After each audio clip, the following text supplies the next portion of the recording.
Welcome to today's episode of Women in Financial Technology. I'm very pleased to announce that today we have Nadia Paredes, the CEO and co-founder of Suade Labs. She's here today to tell us more about Suade Labs and her history and career within the financial startup community.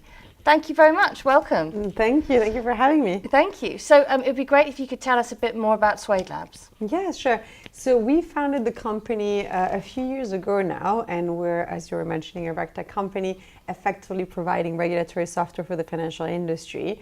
A lot of our work has been around data, effectively. Data being the new gold. Everyone always speaks about data. But I guess the magic sauce for us has been about taking that data, understanding it very well, organizing it, cleaning it for a regulatory output, whether it was in the form of calculations or reporting or analytics. And that's really been our forte, because the future of a lot of the work that we start doing is around the conversations of machine learning, AI, and you can only do that if you organize your data. Yeah, absolutely. So what triggered the founding of Suade Labs? So when I used to work in the industry, so I used to be in banking, and a lot of my work was looking and I guess dealing with the regulatory changes.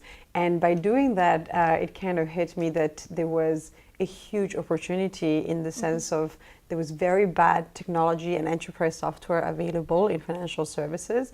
RegTech in many ways is almost 101, enterprise software innovation.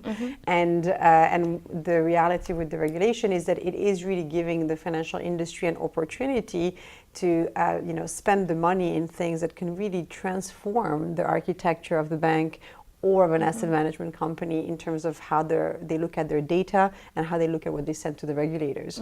And so that really being an opportunity to I guess, do things properly in order to do much more with it. So we always speak about how we free the data of our customers, where almost the reg piece is the minimum our solution can do. And what you do with your data is really where the sky is the limit. Yeah, absolutely. And there's lots of competition within that marketplace, but I think you've got a very good name within the marketplace. What do you think makes Suade Labs so different? I think that the competition in this space is not really competition. There's a lot of professional services. There's really not technology that compares to what we can do. Great. And so when you look at the financial industry, a lot of traditional software vendors have been quite lenient and taking it easy and not really provided, I would say, the technology that they really should be providing for the industry. Yeah. So when we compare ourselves in the market, we realize, very quickly that what we are doing is a pure tech approach and a very, clean technology solution. Very forward-thinking as well. Very forward-thinking, and also using things that exist in other industries, but that maybe people have not been using in the financial industry. So designing things with a technology approach rather than something that really drives a large implementations, integrations, and professional services kind of approaches has been key to our work. You make the changes easier for the companies that you work it is with. about saving money. It is about making jobs more interesting. It is about automating what should be automated, right? And I think real automation rather than real automation. And it is really fascinating to see that when we started the company, a lot of people thought that the problem would be the data or the legacy infrastructure that was already in place. They were like, it's impossible to put new technology in the industry because it's so bad what is happening. And none of that has really been true, as in we see a lot of bad infrastructures and not necessarily best practices, but none of that is really a deterrent to bringing new technology. The bigger problem is a lot more around mentality thinking, like legacy mentality, right? So people who are very used to certain ways of working that don't want things to change. It's I guess critical to our work has been the change in the industry in adopting better technology as well. So yeah. Yeah, because I mean, when anybody has to go through change, it can be a difficult thing, I suppose. Always, and it's crazy because everything in life is change. Of course. And I think that anything that makes you uncomfortable, you should almost go towards it because it says something about how you're feeling.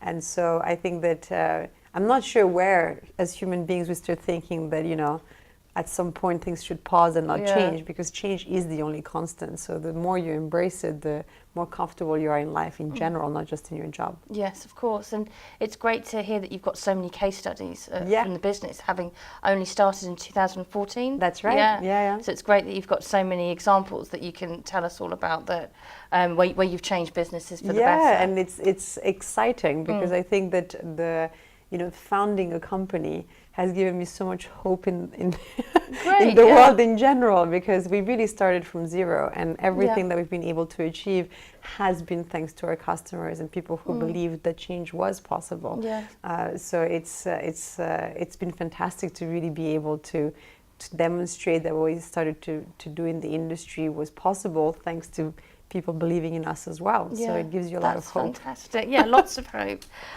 So, there's no denying you're a prominent female leader within the fintech, RegTech space. Thank you. What do you see for the future of women within the tech space? Well, I think that there is a reality in the workforce. It's not just around finance and fintech. I think it's just in general for women, the flexibilities and the freedom that you can get out of being a founder are quite interesting. I just had recently a little baby girl, and so I feel thank you.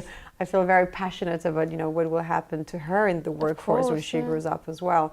And I've been quite shocked almost to realize that either you're a founder, female CEO that can have the flexibility required to be able to have it all, effectively a great career and a family, or you have to almost quit your job in order to do that.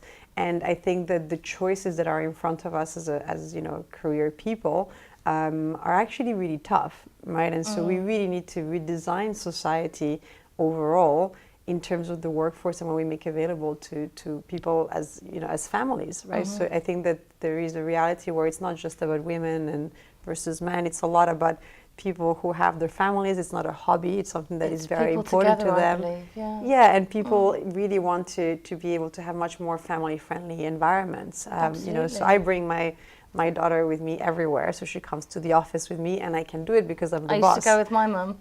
It's amazing, right? Yeah. And I think it's it's a reality where if we design more family-friendly offices with crashes, that should be mandatory in every big building.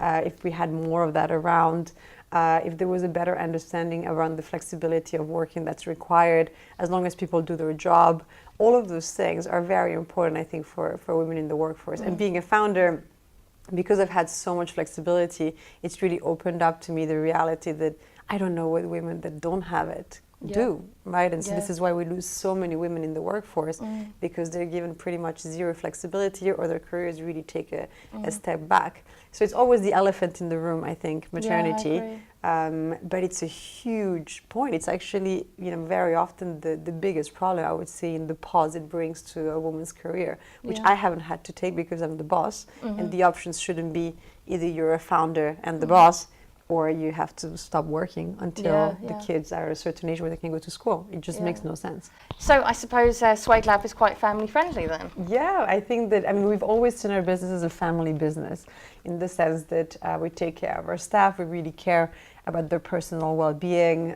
We know, a lot of what's going on in their life, and I think that when we started the company, in many ways, we didn't want to make it a corporate kind of environment, because that's where we were coming from, and we wanted to make something that would be a pleasant place for people to work in. Nice. And so we're definitely very family friendly. We always say, even when we interview people, this is kind of like a family. We do a lot of things together. We go for a lot of offsites and dinners, and we like having that kind of atmosphere. And people that do well at Suade are usually people who are looking for that kind of friendly environment where nobody takes themselves too seriously, and the culture for our company, the motto for it has always been learn, lead, and laugh. So what that means for us is that we want people who are ready to learn from each other. Learn, lead, and laugh. That's nice. Yeah, leaders who are happy that they are competent in what they do, so we don't need to micromanage them. That's why you hire good people. And laugh, because we want people who don't take themselves too seriously. Yeah, that's great. Life I love is it. very short. You need to always be laughing. Yeah, of course, definitely. So going back to the RegTech space, what do you actually see for the future, perhaps the next year, 18 months within that space? I mean, RegTech, I think, is going to continue being very predominant. For example, GDPR has come and gone, we can say, but it really hasn't. Yeah. There's a lot of things that people are still trying to cope with, from MiFID to prudential regulation to KYC type regulation. I think RegTech is really the key in many ways for bringing technology that can cope with these changes and that can cope with the reality of the demands that are coming from the regulators. The new constant is definitely change at the regulatory level as well. So embracing that and having technology that allows, staff to really cope with that is critical. Yeah. And I mean, RegTech is all about bringing new technologies that can help you to cope with the regulation overall. So I don't think anything is really going to change in terms of its importance. I think actually more and more organizations are going to just understand that that's the only way forward. Yeah. Maybe look at it from a more strategic level rather than small sound bites or MVPs, POCs kind of bits. And get ready for the change. And so get ready for you. those changes, yeah, definitely. Yeah, that makes sense. So well, that's great, yeah. Thank you so much for coming in today. It's been great meeting you. Please get in contact with Diana if you've got any further questions and if you'd prefer to talk in person to understand the space a bit better. Please get in contact with me if you'd like to talk about culture and building great environments. Thank you very much. Thank you.